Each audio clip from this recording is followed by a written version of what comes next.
రామ్ చరణ్ ఉపాసన దంపతులు ప్రధాని మోదీతో భేటీ అయ్యారు. శనివారం మర్యాదపూర్వకంగా కలిసి చరణ్ దంపతులను మోదీ ఆప్యాయంగా పలకరించి మాట్లాడారు. దేశంలో తొలిసారి ఆర్చరీ ప్రీమియర్ లీగ్ ఘన విజయం సాధించిన నేపథ్యంలో ప్రధానిని రామ్ చరణ్ కలిశారు. ప్రధాని మోదీకి ఏపీఎల్ బృందం తరపున కృతజ్ఞతలు తెలియజేయడానికి రామ్ చరణ్ ఉపాసన దంపతులు ప్రత్యేకంగా ఢిల్లీకి వచ్చినట్లుగా కూడా తెలుస్తోంది. ఆర్చరీ ప్రీమియర్ లీగ్ కు రామ్ చరణ్ బ్రాండ్ అంబాసిడర్ గా ఉన్నారు. ఈ లీగ్ విజయంపై ప్రధానితో చర్చించారు.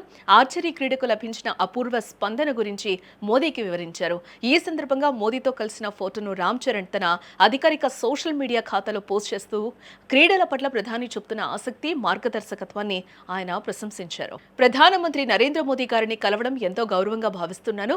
మొట్టమొదటి ఆర్చరీ ప్రీమియర్ లీగ్ అద్భుతమైన విజయం సాధించిన నేపథ్యంలో ఆయన ఆశీస్సులు తీసుకున్నాం. క్రీడల పట్ల ముఖ్యంగా ఆర్చరీ వారసత్వాన్ని పరిరక్షించి ప్రపంచవ్యాప్తంగా ప్రోత్సహించడంలో మోదీ గారి మార్గదర్శకత్వం, అభిరుచి ఎంతగానో దోహదపడతాయి.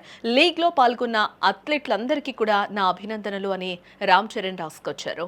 దేశీయ ఆర్చరీకి అంతర్జాతీయ గుర్తింపు తీసుకురావడంతో పాటు భారత ఒలింపిక్ మూవ్మెంట్ను మరింత ముందుకు తీసుకుపోయే ఉద్దేశంతో ఆర్చరీ ప్రీమియర్ లీగ్ను దేశంలో మొదటిసారి నిర్వహించారు.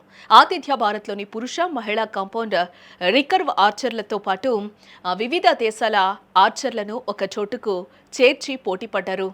లీగ్లో మొత్తం 6 ఫ్రాంచైజీలో 36 మంది భారత టాప్ ఆర్చర్లతో సహా 12 మంది అంతర్జాతీయ ఆర్చర్లు పాల్గొన్నారు. లైట్ల వెలుతురులో గతంలో ఎన్నడూ లేని విధంగా డైనమిక్ ఫార్మాట్ ద్వారా ఆర్చర్లు రికర్వ్ కాంపౌండ్ విభాగంలో ఈ పోటీలు నిర్వహించారు.